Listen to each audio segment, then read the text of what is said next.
Hello out there. Thought I would do a slightly impromptu late-ish night stream tonight for anybody who is so bored and so bereft of useful things to do with their time that they're tuning in. And yes, I know that is a not so implicit insult against myself, but hey, I'm all about honesty. Uh, welcome. I will kill time as usual for another maybe 30 seconds as people file in. You can watch on YouTube, uh, search for M. Tracy on there, also on X. And this should also be on Substack if that is working. I have to kind of, I guess, do some kind of test to verify whether the stream is also being filtered into Substack simultaneously because I just within the past couple of days was able to enable purportedly that feature for Substack live video. So if anybody is able to look at mtracy.net right now, I guess I could do it theoretically, but I'll get it figured out. Yeah, so if you have any comments or questions or insults or trolling attempts, leave a comment and I'll maybe address them. I initially wanted to talk about an item that I published today at mtracy.net. This is based on a FOIA. I'm laughing at some of the comments now. I shouldn't. I always get distracted. I always tell myself I'm not going to look at the comments so I can retain like a coherent stream of thought. But then I inevitably glance over, my eyes migrate to the side of my stream, and then I see the comments and I laugh and I get totally distracted. It's just a fact of life, I guess. So the item that I published today, hopefully some of you were able to see. If not, go to mtracy.net or you can look at my X feed. Obviously, it was tweeted out. It's the result of a FOIA request, so Freedom of Information Act request that I made in September of 2023. If you've ever made a FOIA request, particularly with a federal agency, particularly with the Department of Defense, you'll know that there's a fairly low chance you'll get anything back and an even lower chance you'll get anything back within a reasonable span of time. But sure enough, I finally did get a response from the Department of Defense Office of Inspector General for a request that I made well over a year ago. And I made this request because I occasionally, because I'm a very odd person, scan through the publications put out or the notices of publication put out on the Department of Defense Inspector General kind of log that they maintain. And sometimes the Department of Defense Inspector General will voluntarily and presumptively put out or publish documents that it's announcing have been completed, but often they do not. You would think that the Department of Defense Inspector General would have a presumptive obligation to publicize all its documents or publish them for public consumption. It's not that difficult to do nowadays on the internet, but they often do not. And if you don't know what the Inspector General is, it's independent authority within the department that is supposed to be the watchdog for the department. And if any department needs a watchdog, it's obviously the Inspector General. They're supposed to have autonomy, and they're supposed to be immune to the same sorts of institutional pressures that might be operative for other elements of that department. And they can also be mandated by Congress and within the department itself to conduct certain investigations. So at the beginning of the Ukraine war, or circa February 2022, when the U.S. started deploying massive amounts of munitions and other materiel to the country in an unprecedentedly sprawling initiative, Understandably, there were concerns raised, often by critics of Ukraine funding, but even some supporters, that the manner in which these munitions were being provisioned should be subject to some oversight. Seems pretty straightforward, um, but for many was not. Actually, there was a point at which a lot of proponents of Ukraine funding resisted the implementation of a wholly separate inspector general, so not even contained within the Department of Defense. There was a proposal in 2023 sometime,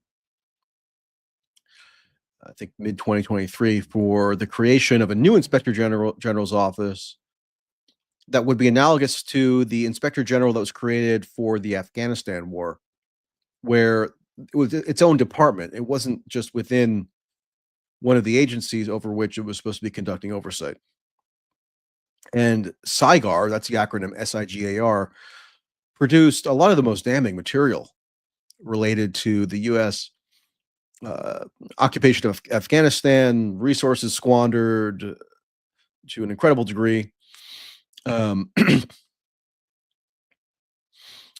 corruption, inability to track disbursements of funds on a chronic level. Um, and so something comparable was thought to be necessary for the Ukraine intervention, but that was blocked by Congress at the time, um, mostly by Democrats.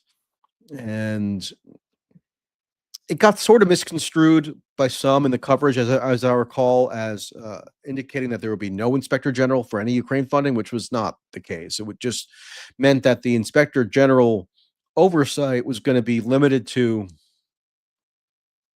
inspectors general within individual agencies. So there wasn't going to be one all-encompassing inspector general for all facets of the Ukraine intervention,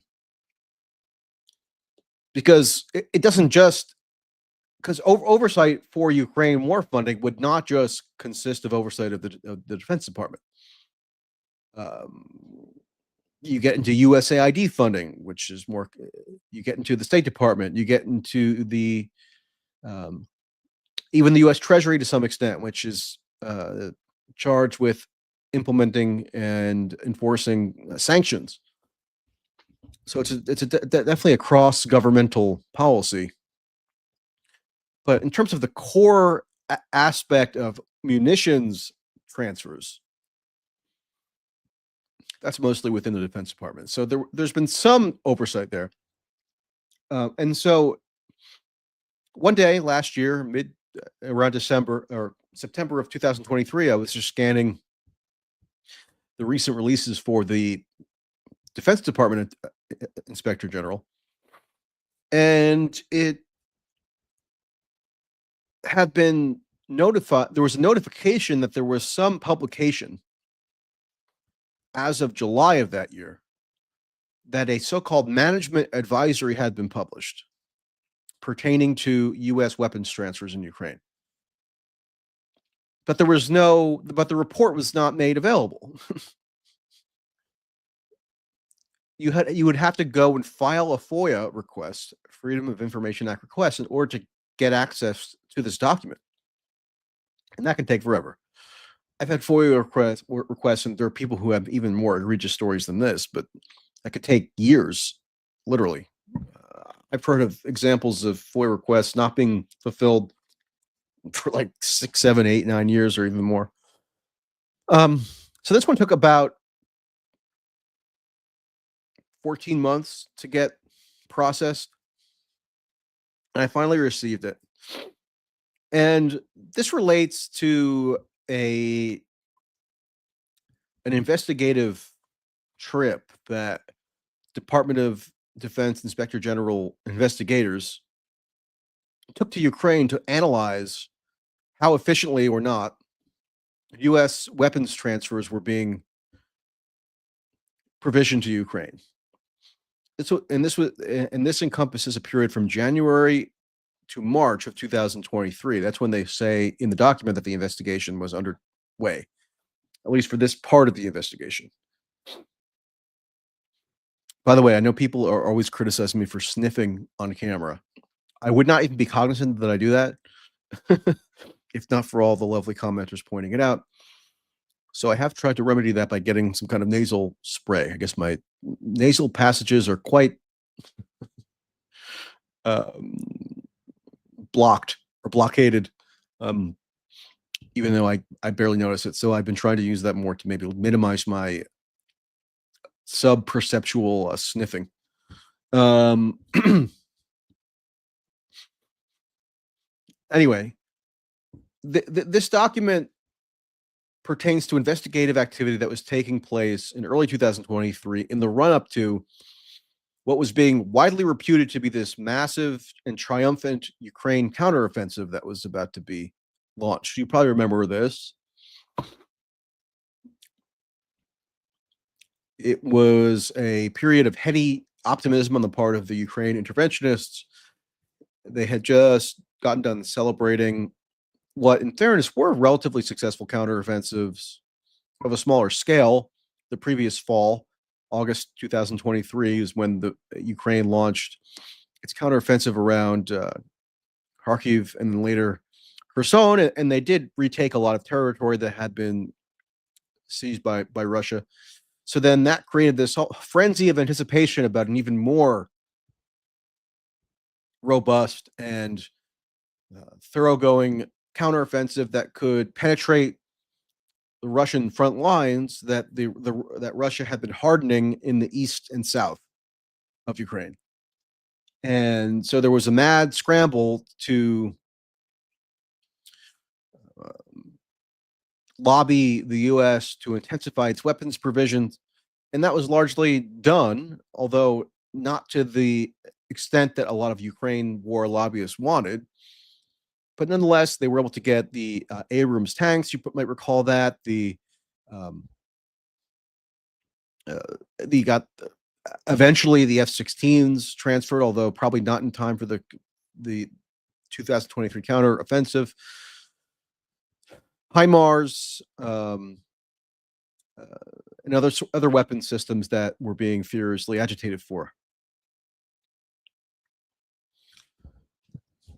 Now, around this time, when the think tankers and the generals who go on TV and tout themselves as having a really profound expertise on war strategy, it was already known, according to this report, that the basic logistical capacities of the U.S. to furnish Ukraine with munitions were extremely lacking. So whether you support or oppose the Ukraine intervention, and I called it an intervention of sorts because the U.S., in undertaking this massive weapons provisions program, is engaging in a form of intervention. Whether or not you support it or oppose it, you want to know to the maximum extent possible whether the claim policy objectives that are being pursued are even logistically feasible to be pursued, right? And so now I'm going to pull up the report here that it's just being made public today for the first time by me. I mean, I'm just one guy, but you would probably have liked for this to be made public in early to mid 2023 when the information was already known to the Defense Department, because it might have dampened some of the enthusiasm in the think tank sphere, or maybe it wouldn't have dampened it, but it would have at least provided some more concrete information about the feasibility of this supposed counteroffensive that was being built up to. Because according to the Defense Department investigators, it was well known that the basic channels of weapons provision were being hobbled by serious, quote, impediments that made it so the U.S. at various points could not even transfer munitions. It could not do its ammunition missions to transport material into Ukraine because of problems or impediments that unfortunately we don't know the exact reasoning for, because in this document, there are these vast walls, black walls of redactions that conceal the precise reasoning. So I'm going to pull up that now so you can follow along if you are curious. Again, it's so typical that we can only see this stuff like a year and a half or 2 years later, when it would have been extremely useful to know in the moment. Obviously, a lot of people would have predicted this or have been skeptical of the capacity of Ukraine to wage its much vaunted counteroffensive. At the time, I certainly recall very much hearing those notes of skepticism being raised. But for the Department of Defense itself to be a skeptic contradicts a lot of obviously the public narrative that was being propounded at the time to kind of gin up public support for this forthcoming counteroffensive. So here is the article at m20c.net, and here's just my little excerpt of the cover page. But I want to show you the executive summary. So again, this is a report that was produced in July of 2023, just as the supposed counteroffensive was said to be heating up. And this is the Defense Department's internal investigators commenting on the grave problems that they saw as impeding the ability of Ukraine to mount this counteroffensive. Again, totally concealed from the public at the time, where in the think tank land and in much of the media, the idea was that we have to all like put forth these incredibly optimistic assessments of Ukraine's abilities, and we have to cheer for this counteroffensive that was supposed to be forthcoming. Meanwhile, in the back rooms of the Defense Department, they knew that there were serious issues. So, as you can see, and this is just the executive summary portion that I cropped out, they say that we identified an impediment in the ability of DoD officials to blank with ammunition bound for Ukraine, blank. So they make sure to conceal or redact based on the rationale that this redacted information might jeopardize law enforcement activities, which is a little bit odd because the Defense Department, the IG of the Defense Department can make criminal referrals, but it's not unto itself a law enforcement body. So it's a strange reasoning or justification for them to cite to conceal this information. But you'll see that one thing that they did very graciously allowed to go forward as unredacted is the revelation that these delays, and this is just in a 3-month span, January 2023 to March 2023, resulted in a cost to the U.S. government of an additional $1.6 million. Now, if I had to guess, I would guess pretty confidently that would be a vast underestimate of the total cost, because based on what's written here, they're only looking at the costs with the extra costs on top of the baseline costs of the weapons provision program, right? Or of the money that's been allocated for logistics to transfer the munitions. This says that there was another 1.6 million on top of that required, because apparently the U.S. command, like the military command that deals with logistics, had to spend another like an unbudgeted 1.6 million on chartering vessels to transport munitions at a time where ammunition bound for Ukraine just couldn't be transferred. And remember, this is in the lead up to the so-called counteroffensive.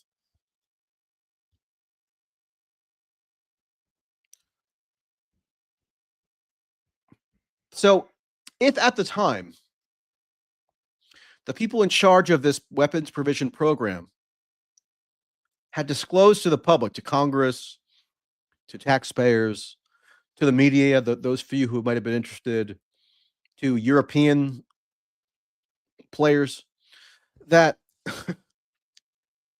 ammunition transfers could not even be made at various junctures when these investigators were surveying the issue.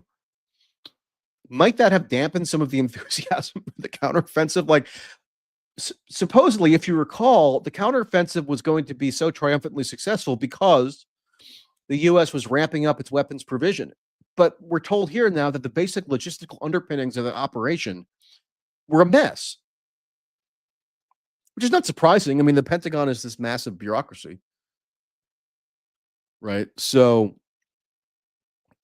there's always a huge amount of waste, incompetency, and so forth, even in the most successful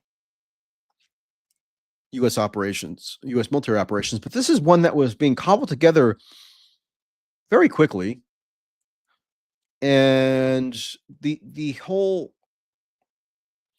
kind of driving force behind what Ukraine was supposed to be able to marshal in terms of resources was the U.S.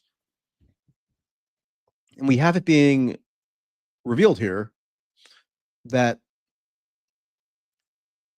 just the basics of execution of like ground transportation was flailing. So take a look at this. This is another example of the redactions that are that make it a little bit dicey to even evaluate what the identified problem is here. Because look at all those redactions, all for allegedly law enforcement reasons. That would be interesting to know further details. So perhaps I'll follow up. We are able to read that, quote, the DoD's ammunition transfers to support the mission in Ukraine were not always executed in a timely manner. But then the whole next sentence is redacted. I would love to know what law enforcement interest is actually compromised there. Could it be just that they don't want to be embarrassed by their incompetence? That might be a more plausible explanation. And if you notice, here it says there were points at which, and we don't know exactly when because the preceding and then succeeding sentence are redacted. There was a point at which no rail service was available to transport the ammunition, which is pretty wild. Now, apparently, this is pertaining to rail transport by that the German National Rail Department had some involvement with, because the U.S. obviously has major bases in Germany. That's where the U.S. European Command is based. And so, like, that was a logistical hub for transporting weaponry to Ukraine, usually through Poland. If you recall, right after the war started, I actually went to Poland at Yeshiv. That's the name of the Polish city near the border of Ukraine, and I reported on some of the beginnings of this program. But so there was some rail service, but if they're saying that no rail service was available to transport ammunition, don't you think that might have been nice for like policymakers to know back in early 2023 when they were contemplating this grand upcoming counteroffensive and how successful it was going to be? Because as we now know, and could probably have been foreseen at the time, the counteroffensive was a total calamity. Just militarily, just tactically. And it led to failure on the battlefield, and then another year and a half of just grinding, protracted trench warfare, and not these sophisticated maneuvers that were being prophesied using U.S. armaments that could have penetrated the Russian front lines. The war pundits on TV were talking about at the time about how this forthcoming counteroffensive could be so successful that it might actually enable Ukraine to recapture Crimea. but it turns out to be an entire bus. And a very plausible contributing factor are these serious issues in munitions transport that even the Department of Defense itself was saying was a massive problem. So I'm going to show you the full document, which you can actually just download for yourself if you want.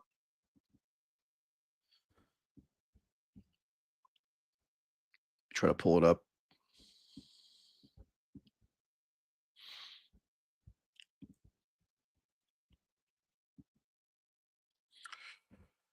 Do.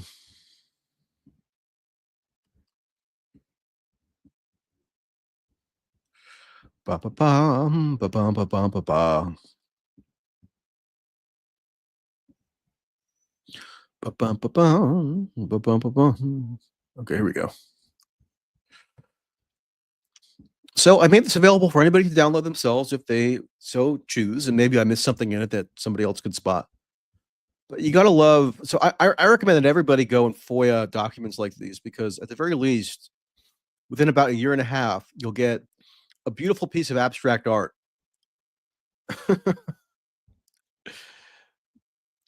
Decorate with all these decorative redactions. Like it looks like something you could display as a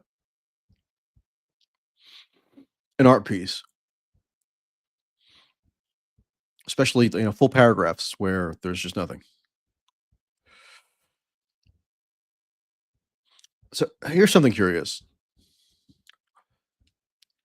To the extent that you can ascertain what the crux of the problem was, it seems to have something to do with the Deutschbahn rail service, which is the national rail service of Germany. So the US European Command Agreement with the National Rail Service of Germany did not account for blank. Did not account for what? Weather conditions. I don't know. If it was something like the weather, something pretty innocuous, you would think that can be unredacted. Um, what might it?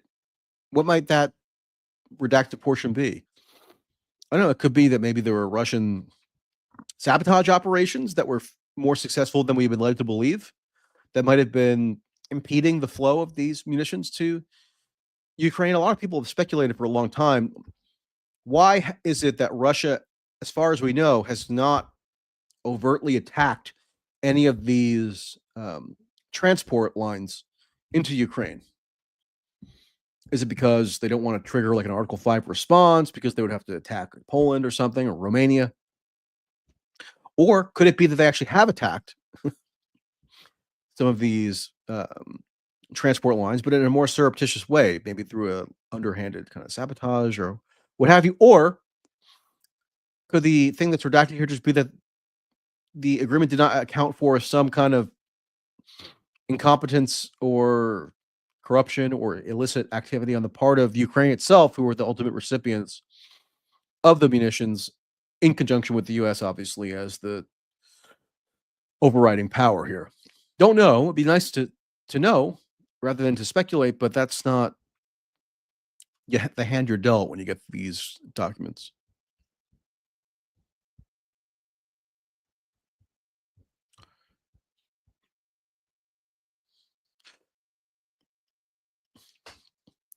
And so you see just additional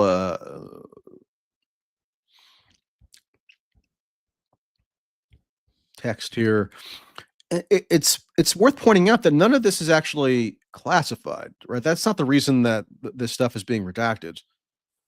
The report, even when it was first publicized that had been completed in July of 2023, it was said only to have controlled information. Or what's the exact phrasing? Controlled unclassified information. So none of this stuff is even deemed classified. And yet we have these elaborate redactions. And you can see here,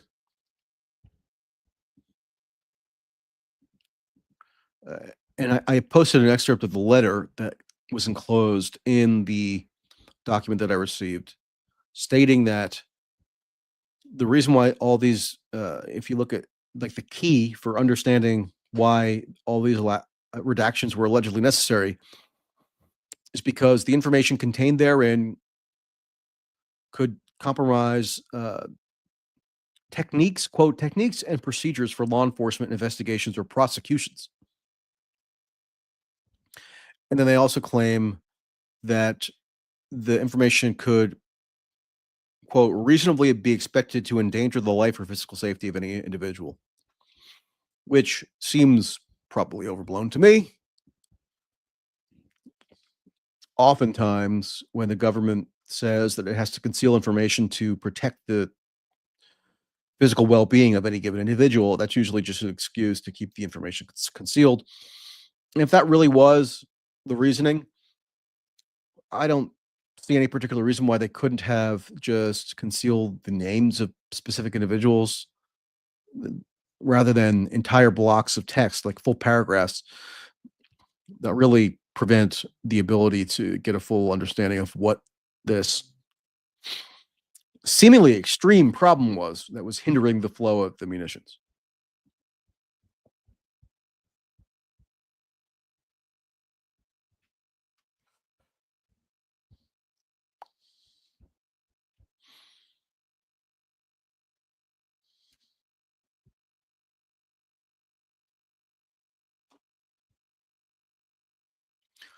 So now that I think about it, the next thing that I should FOIA is a copy of this agreement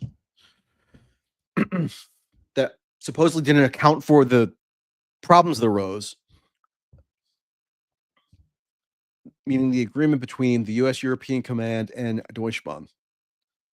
Like, what provisions of that agreement allegedly did not account for these grave problems that later arose?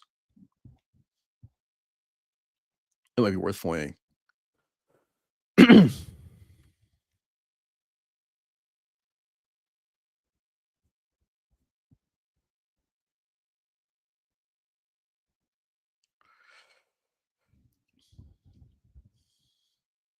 So anyway, like I said, if you want to examine this document for yourself, go to mtracy.net. I'll put a link in the description box on the YouTube version of this. Just to conclude, this is why this is significant. The protracted FOIA process means that stuff that really has no justifiable reason to be concealed and would shed light on ongoing policy actions that would be of keen interest, you would think, or you would hope, to Congress, to at least the handful of inquisitive journalists out there covering this stuff, or to other interested parties. That could have shed this document, had it been released contemporaneously rather than a year and a half later, could have shed light on the viability of this much trumpeted counteroffensive that, lo and behold, ended in total failure and now led to this current position that the war is in, where it's just endless trench warfare with massive squandering of resources, because, clearly there doesn't seem to have been much of a plan in the event that this grand counteroffensive faltered. And even people within the Department of Defense have been apprised early on that a faltering, to put it mildly, was definitely in the cards. So there you have it. Philip asks, have you tried using AI to estimate what's underneath the redaction marks? No, I haven't. I wasn't even aware that that was an ability of AI, although I guess I should have been able to anticipate that. How would AI do that? Could they just, measure the length of the redacted sentences and then just input what it would project would be the sentences or something? I don't quite fully understand how that would work, but if anybody has a suggestion for how I would go about doing that, let me know, or like what AI program to use.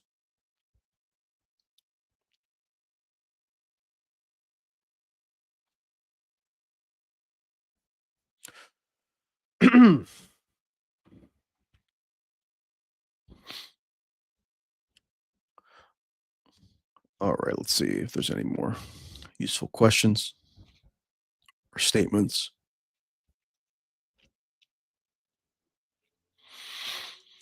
I wonder how many people in New Jersey are submitting drone FOIAs. Not enough because FOIA is an underutilized law. Although the state version of FOIA, it's called Oprah in New Jersey. No age, not Winfrey. OPRA, Open Public Records Act. They narrowed or limited the contours of that law in New Jersey recently during the most recent legislative session. Governor Phil Murphy signed it into law on the ground that supposedly commercial entities and others had been abusing FOIA and putting a burden on local municipalities to fill FOIA requests, and it was taking up too much of their time. So the rationale was that they should be relieved of this burden. But every open records advocate I saw was vehemently against this legislation because it could curtail the ability of legitimate record seeking. So I don't know if that could be an impediment to people getting public records around the drone issue if they're already available.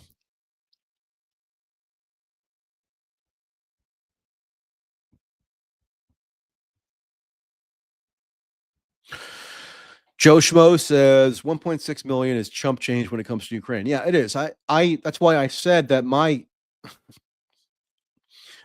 even if 1.6 million is chump change, it still ought to be publicized. Like it shouldn't just be in some,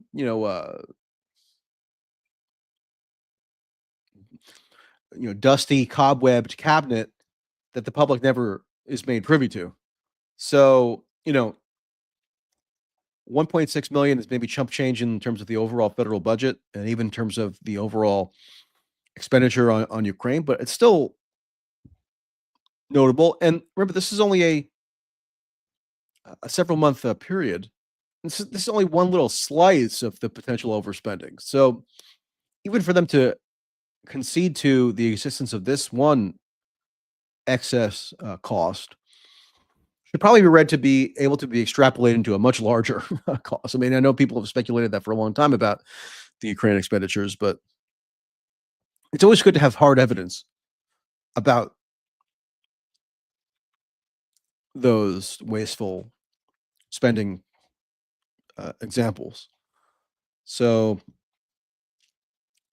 it's just something to add to the ledger, so to say.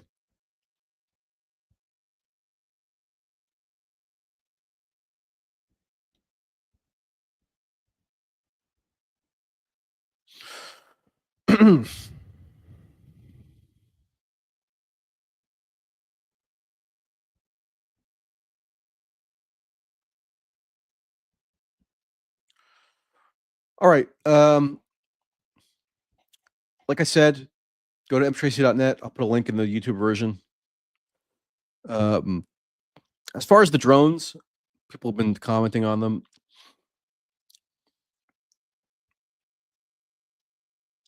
Somebody says, I saw a headline from Tim Pool of all people claiming the government confirmed it's their drones.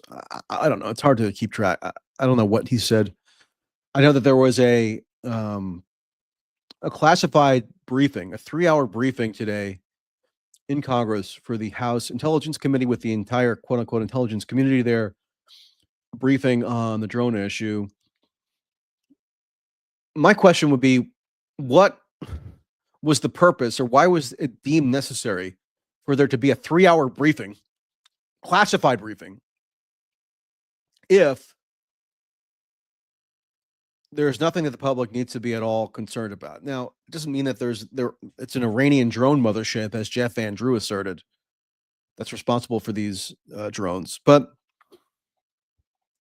if the point of having this classified briefing was to quell public concern, it seemed like this will just do the opposite, because the natural question will be, why is it that this briefing had to be classified? Why did it have to be in a secret setting?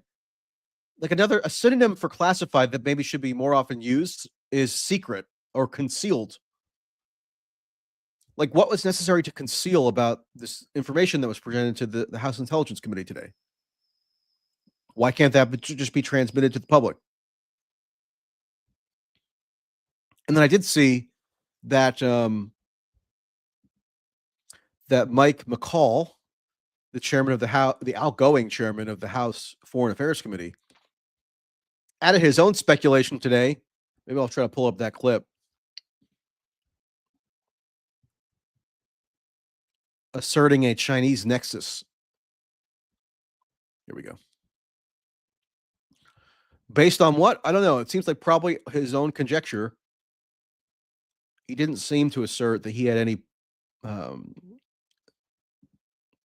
exclusive info that led him to this conclusion. But let's take a look at this.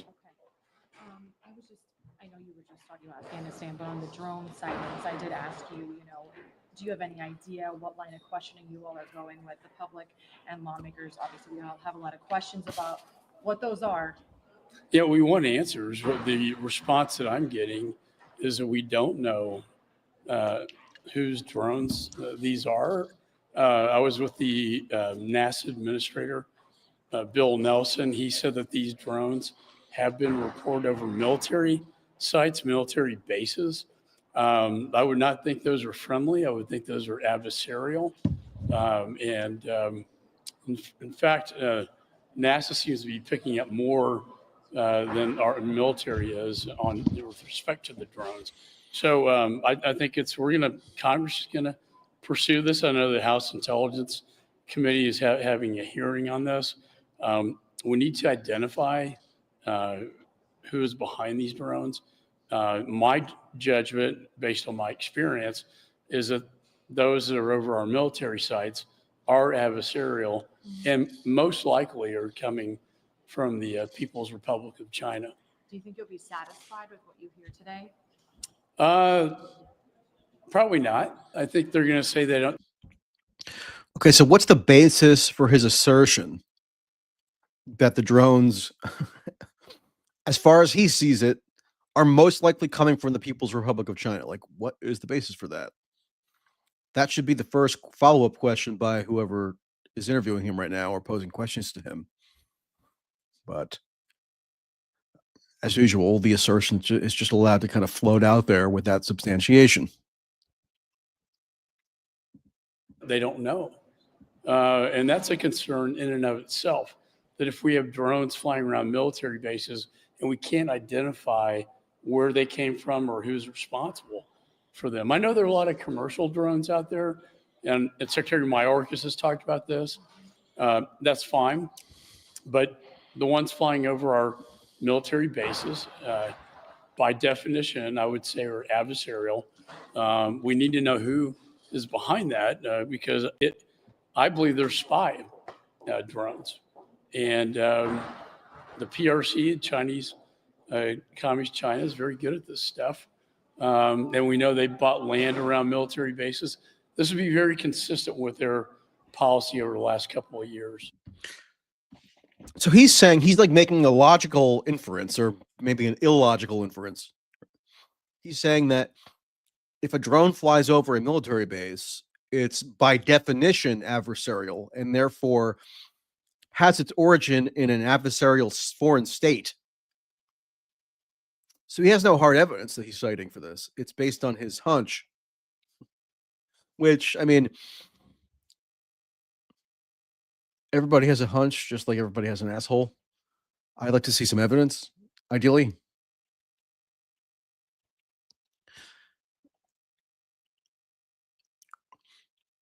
I don't know that you can conclude just like by definition that if a drone is in the proximity of a restricted airspace or over a military base, that therefore means it must necessarily be from China. Like, that doesn't add up.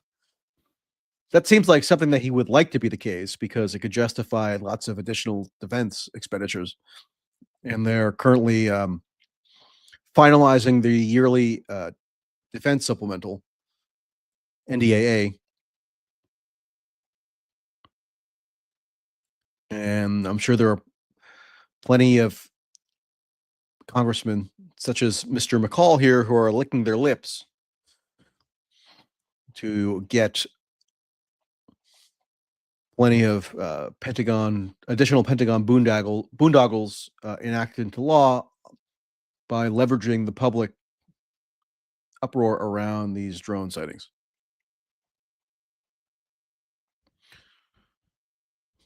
What else does he have to say?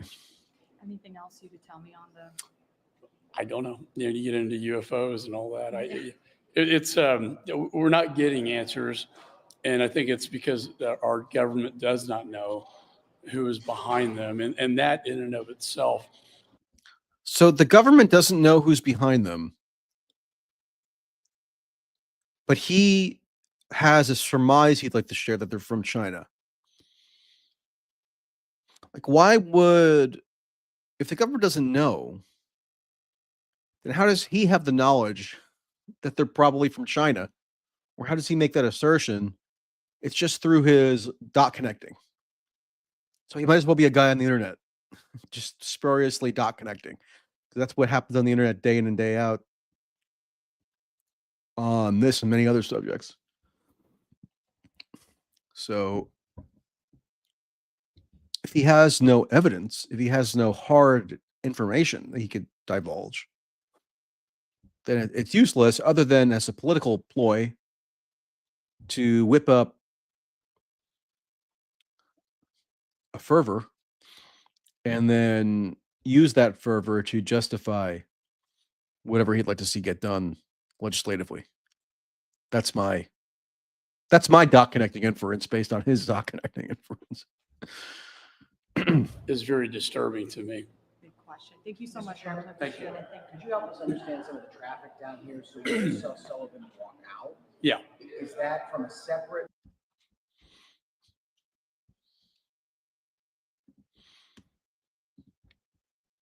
So yeah, that's the latest in the drones.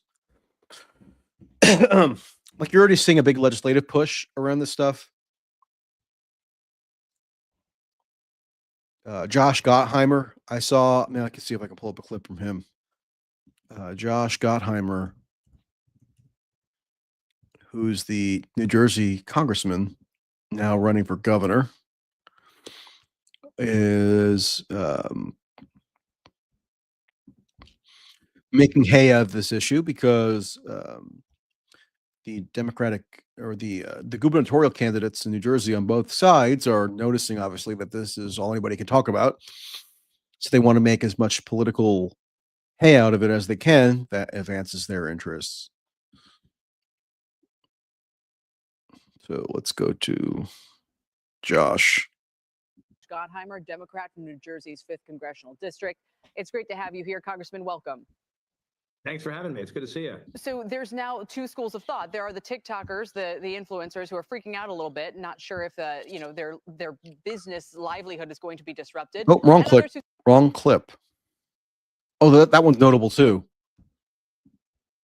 He's in favor of the TikTok ban on national security grounds, naturally.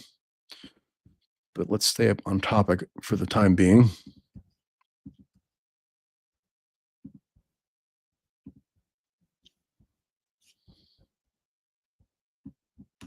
Driving the conversation in New Jersey, and even as it seems that high-level officials are being clued in on what's happening, the public.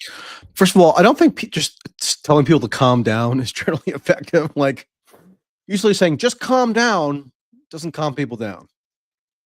It can be seen as somewhat condescending. Like, if you have a fight with a significant other, if you just kind of brashly tell them to calm down, I think many people are familiar with that, often provoking the opposite outcome, but maybe that's the wrong parallel to draw. Public is not. Governor Murphy issued a word of caution on the hysteria that's been building, urging everyone to calm down. He shared that the federal government.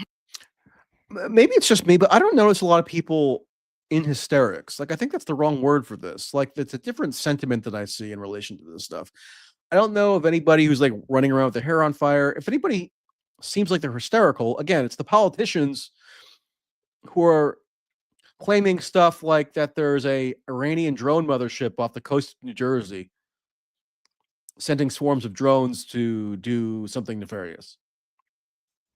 Or like McCall, which was Jeff Van Drew last week, or today McCall saying he just somehow knows or believes, based on nothing, that this is China. Like, that's the hysteria. Ordinary people, I don't see them particularly hysterical. It's like a combination of bemusement, maybe a mild annoyance, just at how ubiquitous the story is, or a kind of curious indifference. I know that's like an oxymoron, but like, I don't notice a lot of hysteria. I think that's the wrong word for it. Maybe there's hysteria in some of the media coverage, but just anecdotally, and just my impression is there's not a whole lot of people who are in a fit of hysteria over this. It's just like a thing that people are curious about and maybe a little bit annoyed by, or interested in knowing the explanation for. But like, hysteria, that's condescending, I think. Has sent very sophisticated systems to help the New Jersey State Police detect and track the objects, noting they have a range of 15 miles and are moving around the state, and that there's little to no evidence of any suspicious activity. But for many lawmakers, that's simply not enough information. Gubernatorial candidate and Congressman Josh Gottheimer is with us now to share his next steps for addressing these drones. Congressman, it seems these drones are top of mind for just about everyone here in New Jersey, and now nationally we're seeing it driving the conversation, but still no answers as to what they are, why they're here. You introduced legislation called the Radar Act. What would that do?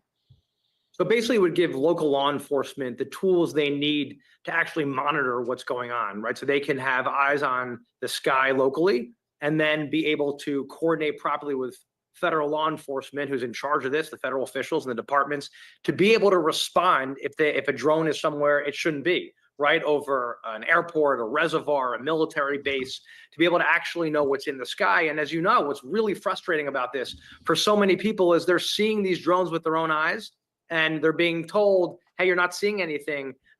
This radar will actually help you, and this bipartisan legislation help law enforcement capture what's in the sky so we can respond properly. Okay, so my first question would be, and I have to look into this legislation. I actually haven't read the bill. I don't even know if it's available. Who produces this radar? Cui bono. Is that how you pronounce that in Italian? Like, who stands to benefit financially from this legislation? Is it actually necessary? I mean, because police departments, like local police departments, love nothing more than a fancy new system being sent their way, courtesy of federal taxes, that they can put in their arsenal and kind of peacock around as showing how tough they are and how on the ball they are. So I don't know if those radar detection systems will actually do anything that is particularly useful, but it's of course notable that ambitious politicians, and that by definition would have to include Gottheimer, because he's running for governor now, although I'm not sure how I would estimate his odds. I think the New Jersey gubernatorial primary for the Democrats is going to be a mayhem, because like every ambitious Democrat in the state is pretty much running. I think there's like 7 candidates. So I don't know. I'm not going to handicap the odds right now, but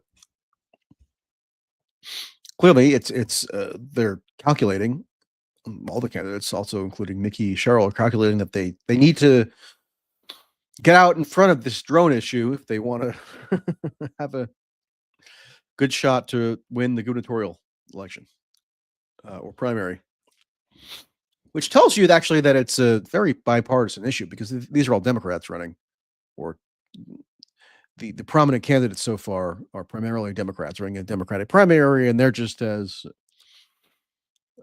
focused on the drone issue now as any Republican.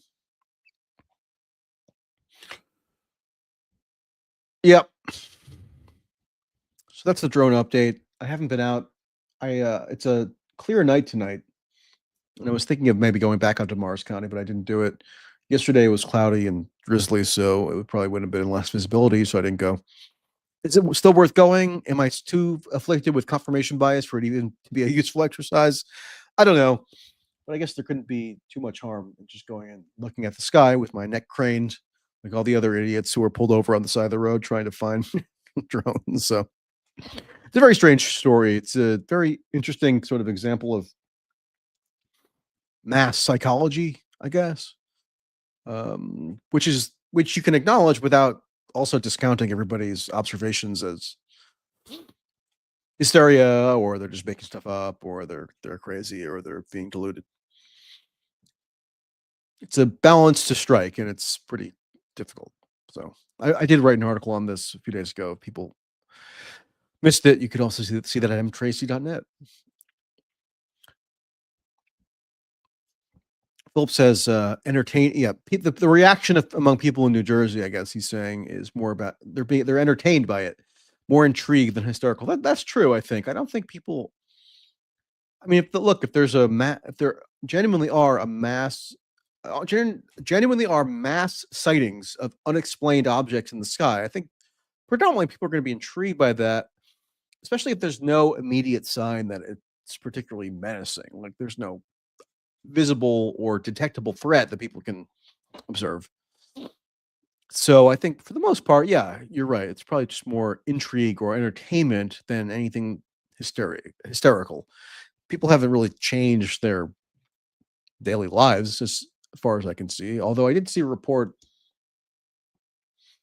that some people are like closing their blinds more than they would, but that's so the drones can't peer in. But that's pretty minor,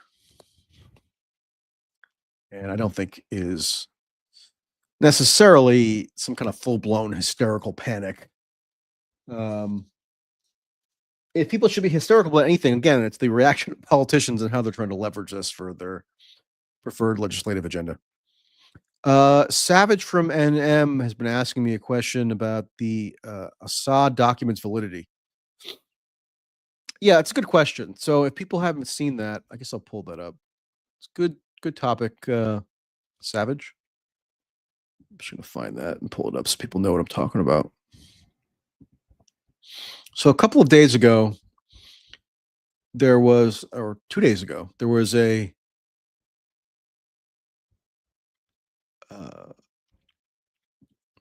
purported statement from Assad in exile in Moscow that was released over the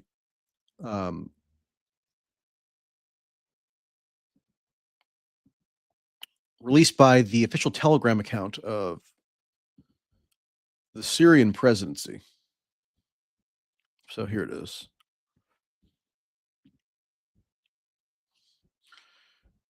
I don't know if you can read that.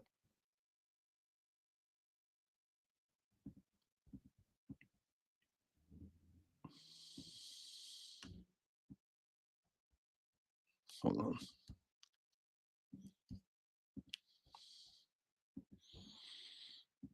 Yeah, it's a little better. So this is purportedly from the official Telegram account of the Syrian presidency. Now, I don't know how anybody can know for sure who was even in control of the official Telegram account of the Syrian presidency, given that the Syrian government has been toppled or has effectively been overthrown and dissolved.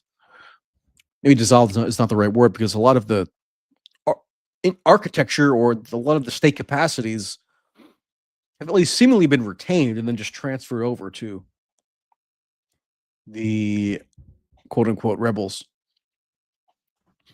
But Assad was said to have put out the statement. I found it a very strange statement.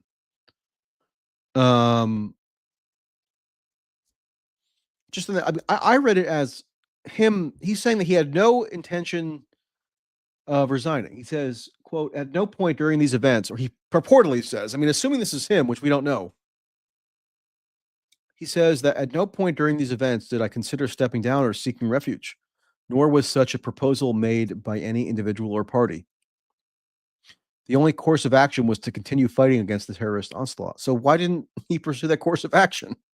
Right? He seems to kind of shift the blame to Russia as I read it, because he's saying that he had gone to the Russian base in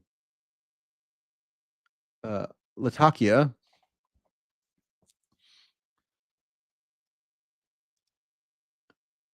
And then that base, he says, came under intensified attack by drone strikes.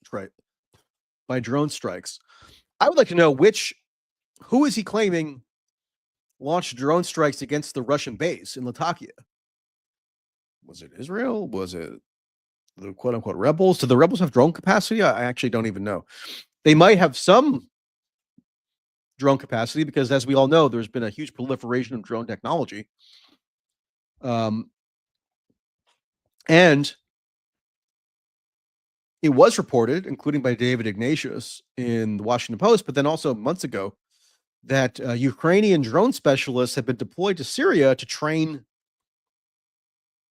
the Syrian rebels or militants in drone operations. So how sophisticated were their drone technologies? I don't know, but that would be interesting to get a little bit more information on who he's claiming launched these intensified drone strikes on the Russian base. So then he's saying that, once he was in this drone base, or once he was in this Russian military base, because the attacks became so intensified, he had no other means to leave except by acceding to Moscow's request that there be an immediate evacuation to Russia. So he's almost making it seem like he was against his will, or that he was kind of coerced into leaving Syria. I don't know. That's how I read it. Maybe I'm reading it the wrong way, but he seems to be kind of deflecting the blame for the collapse of his state and his familial dynasty for the past 54 years onto Russia, which told him that there was no other way to evacuate this base other than for him to be flown to Moscow. That's, again, assuming this is an authentic letter from Assad, which I don't know is at all confirmed. It would be nice to have him on camera, like sit with RT or sit with whoever, and let's hear his side of the story. Because before that, I would be a little bit dubious about the authenticity of this letter. It could well be authentic. I just don't know, and I think there's reason to be skeptical.